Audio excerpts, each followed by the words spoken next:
analysis with over 70 years combined experience.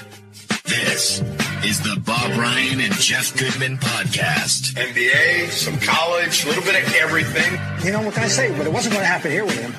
I was okay with it because it wasn't about talent, I didn't think. All right, let's get right to it. Well, hey, everybody, it's Gary Tanguay along with Bob Ryan. It is the Bob Ryan and Gary Tanguay podcast.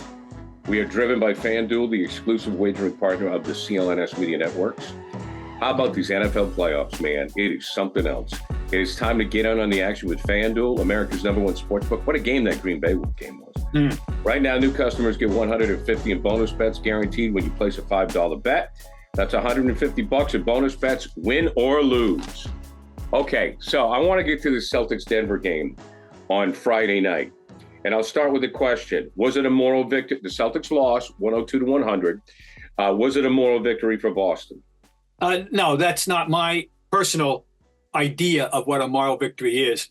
But it was not a damaging loss, for sure. Number one, you need a loss. You don't want to go 41-0 going into the playoffs. None could be more frightening than that. So that's good. We got the loss out of the way. Right. I'm not facetious. I'm serious. That's the way I think. Not everybody agrees with that. No, I know. Well, and look what happened with the Patriots. I mean, not everybody agrees with that line of thinking, but I subscribe to it. Yeah. All right. Well, number two, you lost to a very good team. I have no problem. The two great players were phenomenal. You know, at one point in that game, Jokic and Murray were 26 for 34 between them, and Jokic doing it his way, his I'm going at my pace and you can't stop me, going from wherever I want to go at whatever pace I choose. And Murray, just like every great guard we've ever seen, having a night, making all kinds of shots. And he's at the peak of his game, that's for sure. And no, I don't mind losing to them. I would have been much more upset losing the team, an inferior team. But there were things that were there, and once the game was over, I get an email from a fan who I agreed with. The last 4 seconds were a disaster, and the last couple of minutes weren't good. They didn't, and this is the one remaining. Yeah, but about Joe Mazzulla's stewardship of this team is that they aren't good in those situations. They don't have enough of a reliable plan. That was utterly helter-skelter coming out of that timeout at 13. Now, granted, Denver had the advantage of having the foul to give, and Celtics knew that, and they had to factor that in, and they did, and they wound up getting the ball back with 4 seconds to go as a result. But that's the big thing that I take away from that. But in general terms, it took a tremendous effort by two all-star players to beat them, and so I don't feel horrible about it. It was a great game. It was. I mean, it was a great game to watch. The Celtics did not play great, but it was a great game to watch. I want to talk about the final 2 minutes. And because I have a lot of problems with this, in games like this, I turn into a fan and I lose my objectivity. And I always go, well, oh, hell, damn it. Why didn't we win the game? We had the lead, and of course, a lead against Denver means nothing. I remember during the Paul Pierce era where they would rely on him too much. And sometimes at the end of the day, it was just a problem. Now, when Garnett came on board, you started to pass the ball a little bit, move the ball around. Ray could hit a game winner and so forth. But what I saw in the first half was the Celtics were overpassing to me. They were overpassing the ball. And that's something I saw with the 08 team early on. And then you mentioned in the fourth quarter, I'm like, okay, now where's the ball distribution? Now you've got 5 guys on the floor that can win the game for you. Mm-hmm. Where's the ball distribution?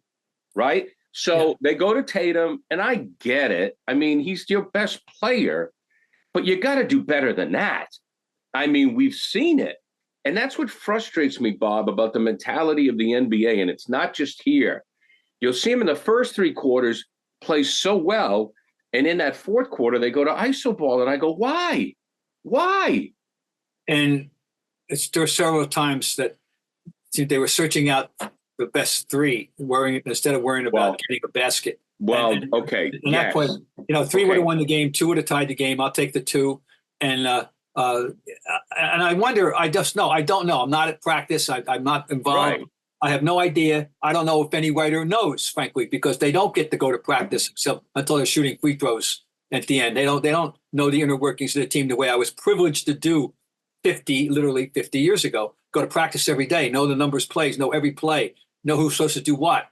I don't see plays anymore with teams. The Celtics would come out of a timeout. They run the 14 play for Nelly. I'm serious. They run the 6 play.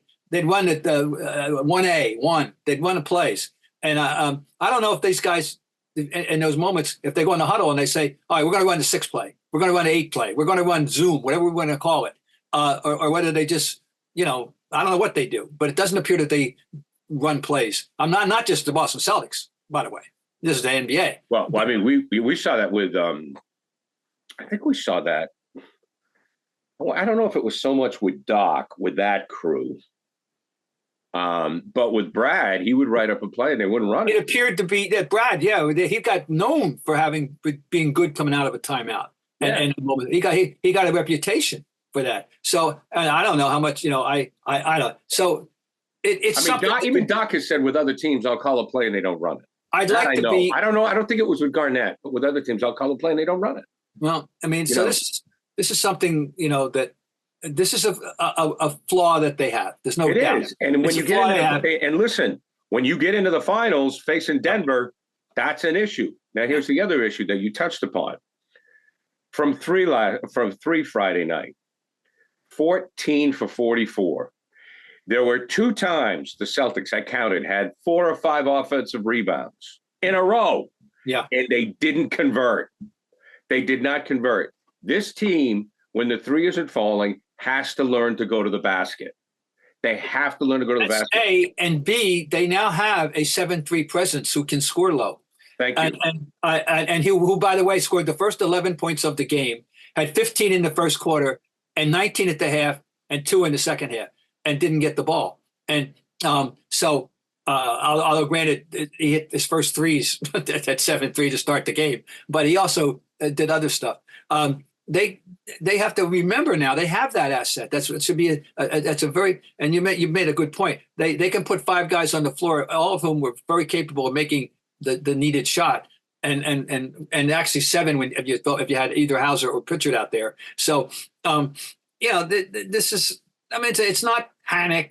It's annoying. Oh, no, it's just frustrating because I thought they were going to win the game. Yeah, I'm fanboy, Bob. I'm fanboy. No, that's okay. Now, I want to speak to your point about, I'm thinking during that game, often at moments, because I'm a staunch defender of the sanctity of the regular season. I refuse to succumb to the late 20, early 21st century talk show driven dialogue that the only thing that matters is playoffs, and you judge everybody by rings, you judge everybody by playoffs, right. and you put down the regular season. I don't care what sport we're talking about, except that you can bet on it. Well, that game was proof that there's a reason why people pay their big money to go to a regular season game when you've got a really good team, which we have, that's entertaining, and that game was worth the price of admission. That game was worth the price of 2 admissions. No question. It was a great that shows game. You these great athletes playing at a high level.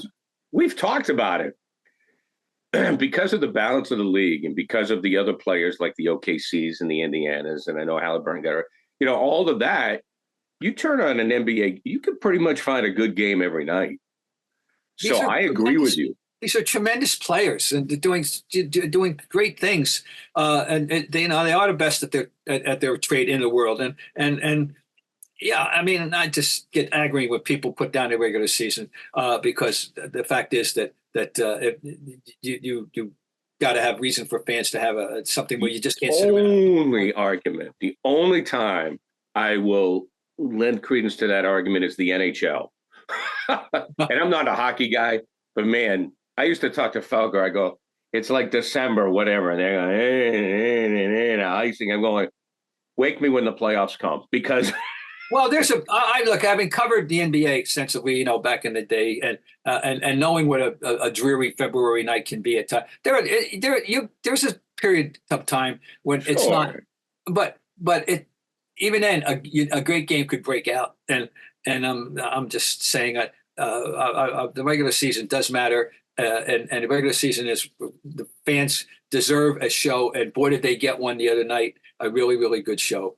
By the way, talk about Isn't Jokic amazing? I mean, he just moves and never pace. He has one. He gets wherever he wants to go, and he has that nice little tippy toe. It's not a jump shot. It's I don't know what you call it. It's a European flip or whatever the hell he's got. But yeah, he's a treasure. Did you see on Twitter, by the way? Go follow Bob Ryan. It was Celtics at CLNS. Our leader Nick put together a great comparison when you talked about Bird and Jokic. You saw it on Twitter. Yes. And you saw like the Bird passes and the Jokic passes, yes. And it was fabulous. Yeah, well, the over the head particularly, and absolutely, and no, they know the thing. Larry knew where people ought to be. He the smart players, and he could throw to spots like a football guy, the football quarterback throwing a ball to a spot, not to the receiver. And Larry could do that with guys that he trusted. And we could never exaggerate how smart that group of guys were on the floor.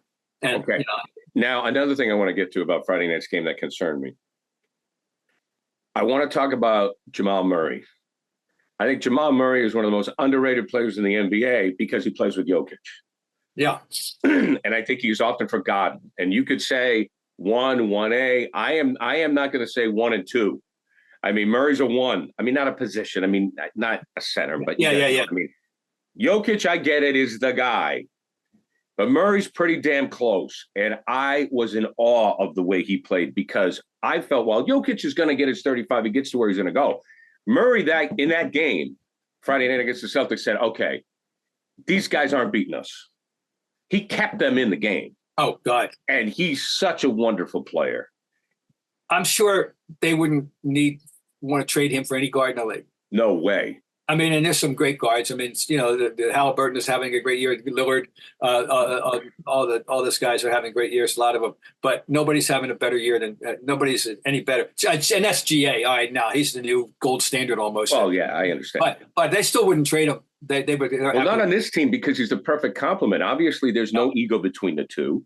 We heard Murray speak about his teammate who lost his coach. The assistant coach with Golden State, who passed away in his sleep, who had coached Jokic in Serbia. And Murray spoke eloquently about that, how they were so close. I mean, we all know chemistry, Bob. There's only one ball. And, by the way, if we play my Bob Ryan's U.S. versus International All-Star game, Murray is starting guard on the other team. Canada? He's a Canadian.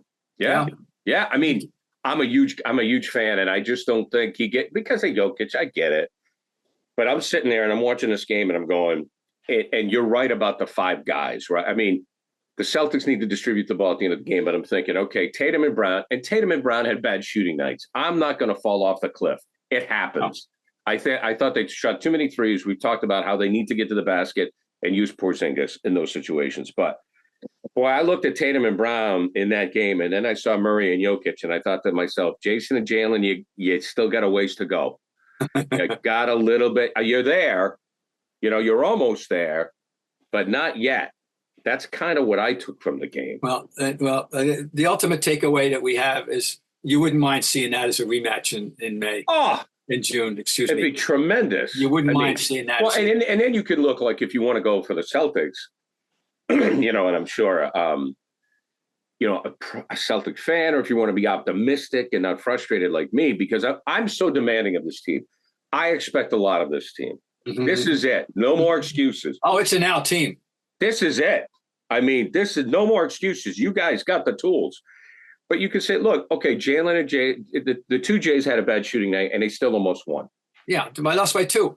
They lost by 2, and they could have won at the end. Oh, yeah. I mean, they could almost, so while Tanguay is getting a little frustrated, still, you could say that Murray and Jokic had to have great nights and combined for 70 points to barely win when the Celtics didn't shoot well. So, well, the NFL season is wrapping up, but there is still time to get on the action with FanDuel, America's #1 sportsbook.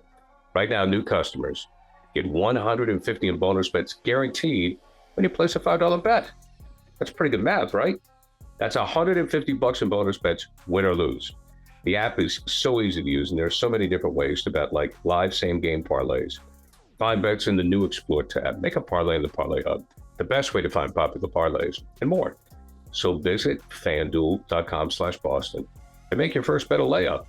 FanDuel, official partner of the NFL. Now, by the way, our boys have an interesting stretch coming up. Fill me in. Well, they got 3 road games this week. Now, at Houston, who are, by the way, we're going to talk about home road in a minute. Houston at home is 16-6, by the way. Okay. At Dallas, not a day in the beach, and at Miami, we know how much we respect Miami. So I'll say right now, I'll take 2 out of 3. I'll take 2 out of 3. Then they have a 5-game homestand. 5-game homestands which is the Clippers, who are playing well. They are. Have found themselves, and the Harden thing is now working out better than we thought it would. New Orleans, who are respectable. It all depends, of course, if you know who was in the lineup, because he's always hurt. And then Indiana, and we can testify. They can testify that'll be a game. What Indiana can be. A team from Los Angeles called the Lakers, I believe they're called. Well, LeBron's going to show up for that one. And finally, Memphis. Okay, they got problems. They got injury problems. They got issues. They're not what they were. That Laker game. See, the Lakers are struggling. They're on 8th spot right now, but LeBron's showing up for that one. Oh, LeBron it's already got what's circled. Now, you know what that one's circled on his calendar. Agreed. You know that. And that's a stretch that takes us 2 weeks. No. So, Bob, what you're saying is from this Denver game, now the monkey is off their back, if you will, and there's the pressure of not losing at home will help. I just think they don't have that. That's a thing that would hang out there all year.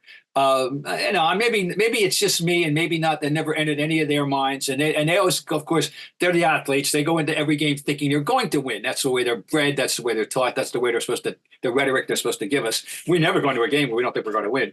All right, fine. But I just want to have that pressure. They weren't going to go 41-0, but let's get this out of the way. They lost the game to a very good team. It's no disgrace. And we've talked about what we don't like, and it's coachable, it's rectifiable, and we move on. So that's that. But okay. You and I were talking the other day. We're talking about. I'm curious about the home road in this league this year, and I looked up the records of what the home and away records were for each of the Celtics 17 championship seasons. Now, keep in mind that until 1974, there were a bunch of neutrals, new at games.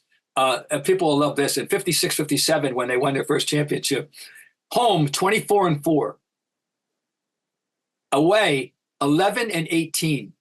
Really? Neutral 9-6. Okay. Then they started the dominance in 59-60, 25-2 at home, 24-9 away, 10-5 neutral. We go all the way up. And of course, you realize there was the 72-73 team that won 68 games did not win a championship because Havlicek got hurt. We're 33-6 at home. And you ready for this? 32-8 on the road. Wow.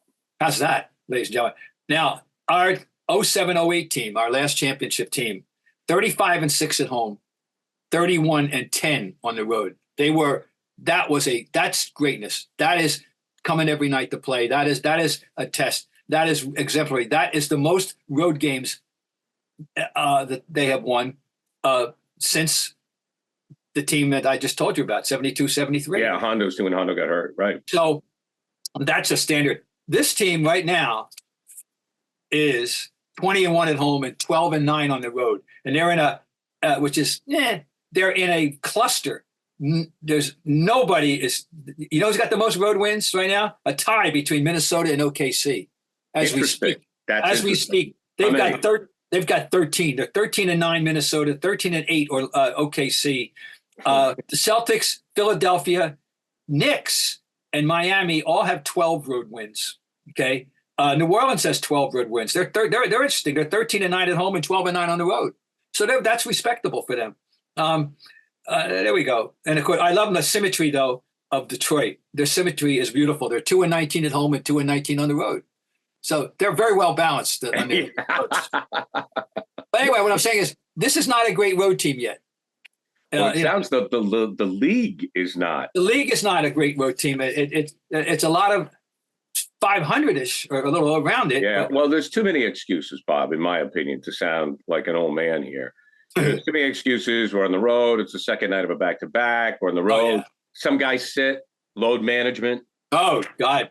Load management has an impact on it, you know.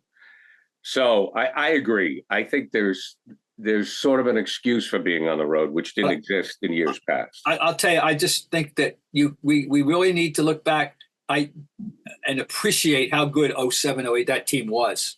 And I know that Doc, I looked this up, and it's I know this sounds like an outlandish statement, but I really believe it.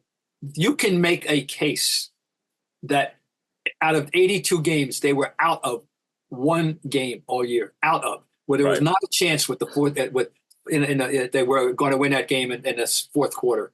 They lost a game at home to Miami in December of 07 by 18, and that was the one game.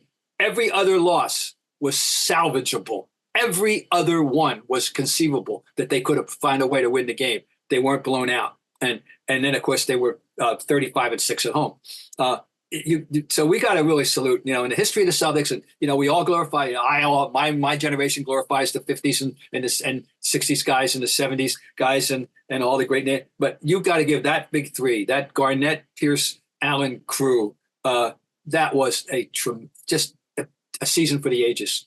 Really a wonderful year. Absolutely. How about that 86 season when they lost one? Oh yeah, 86. Yeah, that's a good question. 85, they were 40-1 at home, 27-14 on the road. Really? Which is very much in keeping. The year before, they were 29-12 on the road. And they were 84, when they won in 84. They were 33-8 at home. They were 62-20. They went 33-8 at home, 29-12 on the road. 27-14 and 80-81, the Birds' first championship. And there we go. So another good year, 64-65, they were 27-11.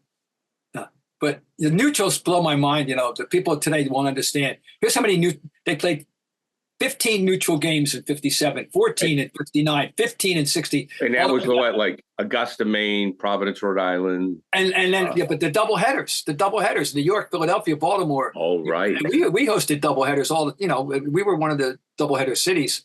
One of my favorite nights ever in the Garden for history. And is that the 76ers were playing the Sonics in the first game of a doubleheader, and Wilt went for 52, which is no big deal for Wilt, but he also missed 22 free throws, which is the record. He was 8 for 30, and he still had 52 points. Because he went out with Russell. So, double headers were that's the way. Did you say the Sonics? Yeah, this expansion Supersonics. What was their first year? 66? 66, 67. This was in December 1st, 1966. Okay. Went for 22 field goals, 8 free throws, 8 out of 30 from the. I didn't know this. I thought the Sonics came in later than that. Yeah. Our good friend Willie McDonough, the late great, his son Ryan McDonough, we know, has had an esteemed basketball career as a manager with the Celtics and with the Phoenix Suns. But on NBA.com, I thought it was very interesting because they teed him up for a question, and this is where headlines kill me. The headline was on NBA.com, and I'm paraphrasing, like, what can the Lakers and Suns do at the trade deadline? So I thought, this looks interesting. Oh, it's Ryan. Okay, we all know Ryan. Okay, what's he got? And Ryan basically kind of said, and I'm sure, I don't know if Ryan was like, not much. But he spelled it out. I mean, you guys should really watch. He spelled it out. He went through all the players on the Suns. He knew all the salaries on the Suns. He knew all the salaries on the Lakers.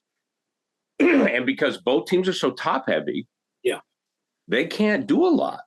So the question is, have the Lakers and the Suns shown you how not to do it?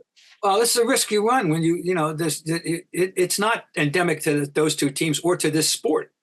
But putting too much money or excessive amount of money in the hands of too few people, whether you're talking about a pitching staff or you're talking about a defensive line or whether you're talking about the first line in hockey,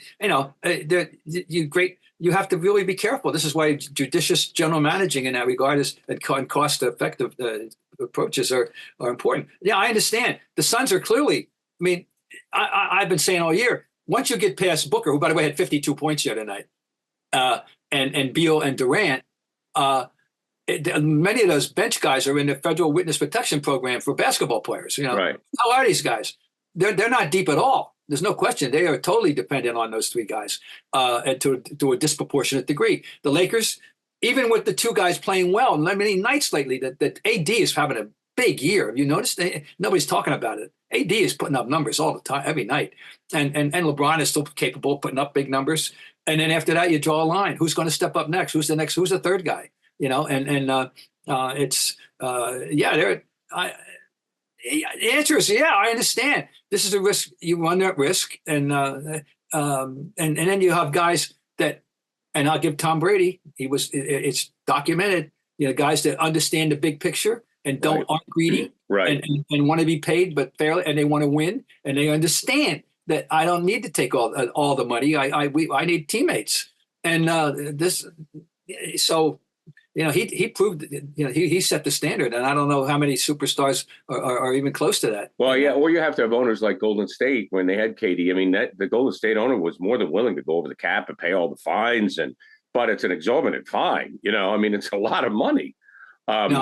So it's going to be interesting. The way I look at those two teams is if they're healthy at playoff time, we'll see what happens. Yeah, right. Well, the West is gone. Oh, yeah, it's gone. That's true. That's true. But I'm just watching the Lakers. I mean, not watching them, but following them far. It just seems that every night it's just those two guys, and then you don't know who the rotating third guy is. So that's the team they have. But that's a very astute. Ryan Hingham Masters' own Ryan McDonough. Yeah, check it. It's on NBA.com right now. He breaks it down, and I mean, I can't even try to replicate what. By the way, since you brought up Ryan. Earlier, the month of January was the 20th anniversary of his father's death. Really? And that's a very quick 20 years in my mind. It's hard for me to believe it's been 20 years. We deal in a lot of superlatives and a lot of big statements in life and all rocks, and this and never that, and there's never going to be anything like Will McDonough in Boston sports journalism. There was a certain entree ability that he had that none of us have ever had. That there's something that he connected with those jocks, and I mean whether they were players, coaches, or front office people, in a way that no writer in my 55-year experience in Boston journalism has ever done, and he was remarkable. I'm just glad he played for our team. I hate to have played against him if I were the Herald or the Ledger or anybody else. I'll tell you that. So my thoughts go out to Ryan and his family, with the boys. Well, the Will McDonough story that I love is, and it was either you or Shaughnessy. I mean, that globe back when people went into the office. Yeah. You, McMullen, Shaughnessy, Ryan, McDonough, Leigh Montville. The list goes on and on. Franny Rosa, Kevin Paul DuPont, Borgie. I mean, all you guys. The phone would ring and it would be like, Al Davis, and it'd say, hang on, I'm talking to Red. I mean, tell Al, tell Al I gotta go. I tell Al I'm coming back. I'm talking to Red. My cubicle was next to his for many years, and my favorite part of the year was when the playoffs came in football, and Willie always did a preview stories, on the teams that were in the playoffs, and he did it by calling up the general managers of players, teams that played against them to get their evaluation, and he could use it among other things. And I can still hear him with guys. He got on the phone and you talk about Al Davis. I'll give you another Al Davis story in a minute. And it's, hey, how's that juggernaut of yours? And I loved hearing I only heard the one side of the conversations, but they were priceless to hear. Sure. Also, I heard him one day. He didn't get along with Billy Sullivan at all. And Billy, they hated him. Right. And I actually heard this out of one day when he said to Billy Sullivan on the phone, he said, when you die, I'm going to be on a long list of people waiting to stand and piss on your grave. So, but that was one thing. That one aspect. Al Davis, when I first, in 1976, I was covering the baseball meetings in Los Angeles, and the Celtics, Patriots were playing the famous game against the Raiders in Oakland. And, wow. And I was sent up to do a sidebar. I hadn't been to a game all year. I had not been to a game. Was that the one where Millen hit Sullivan? No, that's the one. That's the 70. That was later. Roughing the passer. That's the Ben Bryant game. Yeah. So I had to get Al Davis for a preview story or something. And anyway, my entree was to the secretary. I'm a friend of Will McDonough's, and Al picked up the phone right away. Oh yeah. I was a friend of Will McDonough's. That was all the only entree that I needed with Al Davis. But he was friendly with. I mean, he played racquetball with Red. He was very friendly with Joe Cronin. He was very. I mean, and of course Parcells. They were like. Yeah, they were buddies. Yeah, they worked together. Well, I mean, you could go back to, and we're getting off the NBA topic. Yeah, we are. Here. That's all right. I'll say one more thing. You know, maybe this is an overstatement. I don't know. The success of the AFL and the success of pro football in general had a lot to do with Will. Well, I think because he was the first real pundit that would come out. I mean, first of all, he made all you guys a lot of money by being on TV first. Okay, by going on the NBC thing. But like the AFL, I mean, I would think, like he was tight with Davis and stuff. And I had heard he had job offers to go to work for teams. But, I wasn't around then. But, to have somebody about Willie in an AFL city, I would have thought was very beneficial to the conference, to the league. Yeah, I'm sure it was. No, he had a clout that extended, definitely had tentacles, no question. Yeah, there's no doubt about it. So anyways, Ryan, check it out on NBA.com. Yeah. Ryan spells that out for you. Okay, final thing here. Udonis Haslem had his number 40 retired by the Miami Heat. Udonis Haslem averaged 7.6 points per game, 6.6 rebounds per game. I love the fact that this guy's number is being retired. Now, people in Boston or elsewhere have said that the Celtics should be criticized by having so many numbers up there, right? And I understand it. I mean, I see the point. But when I saw Haslem, I was like, good for them. It reminded me of Nelly's number going up. Somewhere Big Jim Luskatoff is smiling. I just thought it was a good gesture by the Heat. Udonis Haslem spent his entire NBA career in Miami. It began in 03-04. After his first year out of college, he went to France. Since 2014-15, since then, at age 34, here is his games per year played. You ready? 37, 16, 14, 10, 4, 1, 13, and 7. They kept him in uniform as a 12th man for 8 years because of his contribution off the court and his right. mentorship. They felt that 12th spot was important enough, and to keep it for him. It will never. So he retired at age 42. We'll never see anything. Obviously, that was a unique circumstance to them. Good for them is right. He was part of the fabric of Miami basketball for over 20 years. And I go back. I remember, he was when seeing him in the NCAA tournament in 2000. Right. Hughes, right? He played a great game as a freshman in a losing effort against Michigan State in the 2000 finals, and that's how far back it goes. But good for them. I think it's wonderful. So, who was the next Celtic number to go up? It's a good one. Well, we obviously we know eventually that we got guys now. We know that. Oh, sure, we got guys. Yeah, now. But I don't think who's been left out. The standards they have, they set they lowered the bar many years ago. Frankly, and kind of overdid it, and now they're stuck with if he's in, why not him? And I don't. I got one guy. I don't want to put anybody down. I got one guy. Go ahead. Because I have to make sure that I was very happy to see Max's number go up finally. I think they should retire Ainge. Well, as a player and as a GM. Well, yeah. See, if you go if you justify it on that basis easily, it's a certain yes. The combination. They should. Combination of there's nobody else. Because look, here's the thing. Ainge is a player, 2 titles, correct? 84, 86? Yeah, 84 and 86. Yeah, okay, so 2 titles. And when he came back to run the team, things changed. And I don't know if Garnett comes here. Like, I remember I was doing the Celtics pregame. I remember talking to Danny. And when they made the Ray Allen deal, Danny said to me, he goes, I'm not done, right? And they tried to get Arnett, and Garnett had concerns about the team and the city and so forth. When the Ray Allen deal got done, Danny knew, if I can get this done, that's another chip. And he stayed on Kevin. And I remember, I think he was telling Donnie Marshall, who's playing, we're not done. We're still in the hunt.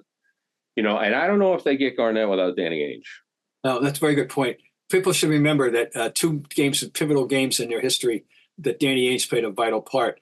And that was at 84. Game 7, Danny Ainge gave him a spark in the second quarter. That wasn't a great game, by the way. The series was great, but it didn't. But this Game 7 wasn't a great game. It was, but Danny came off the bench and gave him a big spark in that game. They needed it at that point. They weren't really going that great at that moment. And then in the Jordan 63-point game, Danny had 25 points and came on it. And believe me, of all the people that guarded Michael, which includes everybody but Spider, the janitor, that he guarded him the best that day. He at least neutralized him to a degree for some minutes when he. No, so just remember this great contribution to those 2. And quite frankly, I think that he had. Who knew what was going to happen with Kyrie, right? I mean, who knew? Oh. And I think he takes heat for that unjustifiably. I thought it was the right move to make. I thought it was, I didn't see the risk at all. You got to live with him to understand it, I mean, Kyrie, we didn't, if you don't live with him, you don't understand. You don't know, right? Right. I mean, because I will say this, he's one of the handful of gifted talents that ever played guard in the NBA. To this day, you see what he's doing lately? He's on a big roll, averaging over 30 in the last 5 I know, games. that's the first, He's got talent up the ass, and he's extraordinarily talented. He's a very complicated human being. I won't, that's as far as I'll go. That is undeniable. He's a complicated human being, and to a higher degree than many other people. And he's a handful to have on your roster and in your organization. But boy, when that game starts, he can play. And I thought that was. I still give Danny credit for making the move. Yeah, I just do. Oh no, Danny. I do. All right, Bob. FanDuel, the exclusive wagering partner of the CLNS Media Networks, bringing you Bob, Ryan, Gary Tanguay here. NFL playoffs. What do you like, by the way? I'm rooting for the Lions. I'd love to root for the Lions for sure. I'm betting. If I were a betting man, if I choose to indulge in it, I like the Ravens. I do. Yeah, I do too. I think 49ers pulled themselves together in time to beat the Packers. But clearly this oncoming train is the Ravens. It's all are. Yeah. My wife asked me this morning, Chiefs or Buffalo, and I said, you know what? I think I'm going to go with the Bills. But by the time you guys watch this, we'll know the answer. Anyways, so the NFL playoffs underway. Get in on the action with FanDuel, America's #1 sportsbook. I'm going to try to get Bob to bet $1. Right now, new customers get $150 in bonus bets guaranteed when you place a $5 bet. That's $150 in bonus bets, win or lose. Bob, Ryan, we'll talk to you next week. So long.